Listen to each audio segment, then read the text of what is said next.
Atomic energy గురించి అందరు తెలిసిన విషయం. ఆ ఎనర్జీని బాంబు లాగా వాడితే హిరోషిమా నాగసాగిలో జరిగిన విధ్వంసం మనందరం చూసాం. కానీ అదే ఎనర్జీని మనం విద్యుత్ తయారీకి వాడితే మొత్తం దేశాలే వెలిగించడానికి అవకాశం ఉంటుంది. అలానే పిల్లల్ని కూడా సరైన మార్గంలో పెట్టాల్సిన బాధ్యత ఇక్కడున్న ఉపాధ్యాయులందరిపైన కూడా ఉన్నాయి. మహిళల్ని గౌరవించాలి, పెద్దల్ని గౌరవించాలి, పేదలకి సేవ చేయాలి.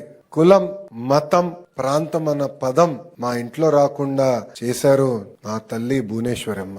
ఆమె ఎప్పుడు కష్టపడాలి, నీ వంతు ప్రజలకి సేవ చేయి అని నాకు చెప్తూ వచ్చారు.